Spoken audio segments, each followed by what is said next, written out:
الرحمن الرحیم. علم و تعلیم، فضیلت و مقام و عظمت حواله سره مختصرا څو عرایض، څو قرآني آیاتو او حدیثو ضمن کې تاسو خدمات کې عرض کوم.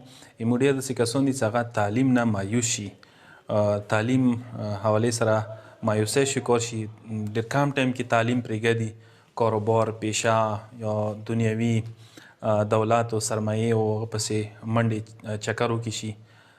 یو ځنه کسان دي یو حد کې تعلیم وایي نو هغه نه بعد ورشه هغه بیا هغه شي پرېږدي. نو که علم و تعلیم، فضیلت و عظمت نه انسان خبر شي، یقینا انسان به ټول عمر مطلب تعلیمی میدان نه ونځي، پرې به نه دی. صرف مختصرا که دوره عرض کوم څو آیاتو و حدیثو ضمن کې قول ده د پروردگار علم فرمان ده انما یخشى الله من عباده العلماء. سوره فاتر 28 نمبر آیه ده. پروردگار علم هیڅ خدای نه ډار و خوف والا کسان صرف صاحبان علم دي چې علم و تعلیم کړی وي. یا یوې بلې کې پروردگاری سوره زمر کې هل یستوی الذین یعلمون والذین لا یعلمون. آیا هغه کسان چې هغوی تعلیم و علم حاصل کړی وي، کوم کسان چې نه وي حاصل کړی، جاهل پاتې وي، هغه برابر دي؟ یعنی خدای هیڅ سره د برابر نشي کېدی. یا سوره فاتر کې 269 نمبر آیه کې پروردگار علمی من یؤتی الحکمه فقد اوتی خیرا کثیرا. چاته چې حکمت و علم و حکمت میلاو شو هغه ته ډېر لوی خیر، کثیر خیر میلاو شوی دی. اندیشان څه حدیثو ته سترګې وکړئ، زه څو حدیثونه ذکر کوم درته. معصوم یی چې لکل شیء طریق و طریق الجنه العلم. هر یو شی یوه لیاره دی، جنت و بهشت لیاره علم و تعلیم دی چې انسان حاصل کی. علم ذریعه سره بهشت و جنت ته رسیدای شي.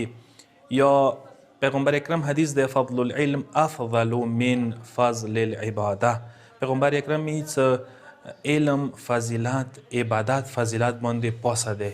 یعنی انسان هر څومره عبادت و بندگی خدای ته وکړي، که چیرې یو کس علم حاصل کړي، علم سره انسان عبد و بنده د خدای وګرځېږي، هغه فضیلت زیاد دی. علم عبادت باندې فضیلت زیاد دی. یا پیغمبر اکرم یی چې العلم میراثی و میراث الانبیاء من قبلی. علم د ما میراث دی، ما نه مخکې څومره انبیا تیر شوي دي، ټولو میراث علم و تعلیم دی.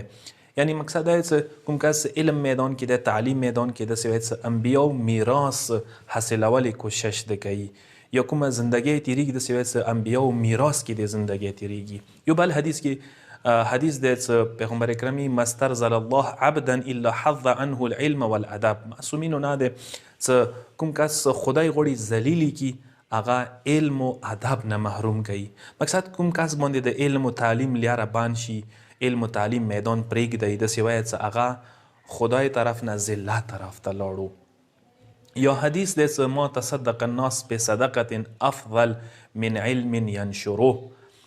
خدای لیاره کې صدقې ډېرې دي، انسان مالا ورکوي، هر شی ورکوي، خو پیغمبر اکرمی چې ټولو نه مهمه صدقه، ټولو نه افضل صدقه، ټولو نه خدای څخه قابل قبول صدقه هغه دی چې ته کوم علم خدای لیاره کې ورکوي، چاته تعلیم ورکوي، علم پرشنایي د ټولو نه ښه صدقه دی.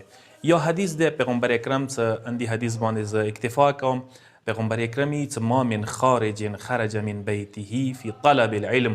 کوم کس خپلې خونې نه علم و تعلیم حاصلولې دپاره وځي، خونې نه وځي، قدم کې ګدي، پیغمبر یې چې الا وضعت له الملائکه اجنحتها. ملایکې خپلې پارې ورته غوړوي، رضا بما یصنع حتی یرجع.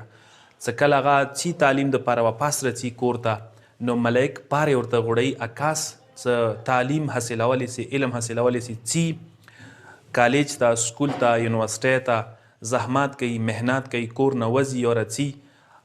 دا چې کور نه وځي واپس راځي، د ټولو حالاتو کې ملایکو ته پارې غوړولي وي، دیم ټول مزال ملایکو پارو باندې کیږي. نو تاسو دین اندازه ولګوئ چې اسلام، مکتب اسلام و پیغمبر اکرم و معصومین و قرآن څومره زیات علم ته، تعلیم ته فضیلت قایل شوی دی، اهمیت یې ورکړی دی. خدای نه دعا کوي چې پروردگار عالم د مو د علم و تعلیم میدان کې همیشه دپاره ثابت قدم، پایدار وساتي انشاءالله. والسلام علیکم ورحمة الله وبرکاته.